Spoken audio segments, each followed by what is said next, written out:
সব গল্পের একটা শেষ থাকে, কিন্তু কিছু গল্প শেষ হওয়ার আগে ইতিহাস হয়ে যায়। একটা ছেলে ম্যাডারিয়ার রাস্তায় বল নিয়ে দৌড়াতো, সে আজ দাঁড়িয়ে আছে মহাবিশ্বের সামনে।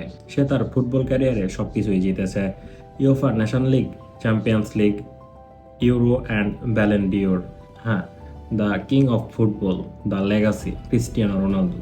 আজকে ক্রিস্টিয়ানো রোনালদোর পর্তুগাল নিয়ে কথা বলতে চাচ্ছি।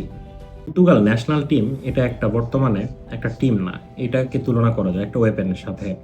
বিকজ দ্যাট এইখানে Portugal national team under Roberto Martinez with attacking football plus technical flexibility.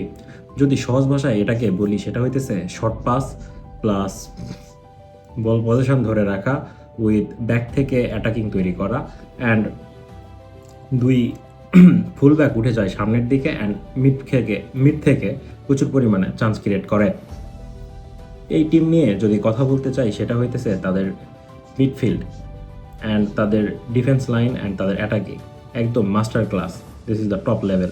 আমার যতটুকু মনে হয় এই টিমটা 4-2-3-1 ফরমেশন নিয়ে মাঠে নামবে। বিকজ দ্যাট তাদের সব প্লেয়ারকে নিয়ে কথা বললে মোটামুটি আর একটা ভিডিও দরকার, বাট আমি শর্ট কিছু প্লেয়ার নিয়ে কথা বলি। সেটা হইতেছে নুনো মেন্দিস, ওয়ার্ল্ড ক্লাস একজন ফুল ব্যাক ফিনিশার, অ্যান্ড তাদের মাঝখান মিডে থাকে ভিতিনিয়া, যার কথা না বললে না। এ এমন একটা প্লেয়ার, এ প্রচুর পরিমাণে চান্স ক্রিয়েট করে। অ্যান্ড তার সাথে যাও ফ্লেক্স বা যাও নেভাস, দুইটা মিডফিল্ডার, অ্যান্ড তাদের সামনে থাকে হইতেছে Bruno Fernandes, attacking midfielder, and right উইংয়ে Bernardo de Silva, and left উইংয়ে রাফায়েল লিও, অ্যান্ড স্ট্রাইকে থাকবেন রামোস, অ্যান্ড সুপার সাব হিসাবে ক্রিস্টিয়ানো রোনালদো। এই টিমটা আগের যে কোনো সময়ের চেয়ে অনেক বেশি ডেঞ্জারাস। এই টিমটা শুধু এখন রোনালদোর উপরে ডিপেন্ড হয়ে খেলতে আসে নাই, তারা জিততে এসেছে তাদের প্রথম শিরোপা, এইটাই মনে হয়। অ্যান্ড যদি একটা কথা বলি, সেটা হইতেছে এই স্বপ্নের রাস্তা কিন্তু এত সোজা না। এখানে ব্রাজিল, ইংল্যান্ড, স্পেন, ফ্রান্সের মতো বাঘা বাঘা টিমগুলো আছে তাদের সামনে, একদম দ্য ওয়াল দাঁড়িয়ে। সো এইখানে ভুলের কোনো শেষ নেই, একটা ভুল সব কিছু শেষ করে দিতে পারে।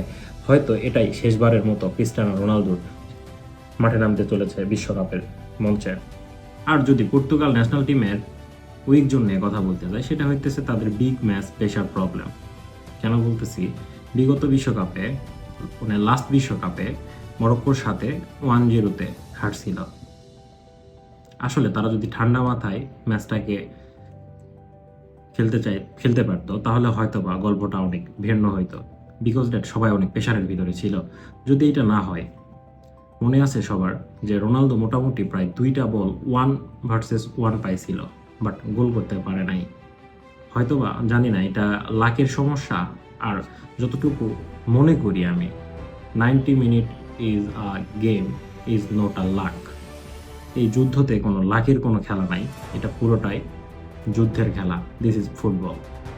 সো নেক্সট ভিডিও কাকে নিয়ে চাচ্ছ কমেন্টে জানাও।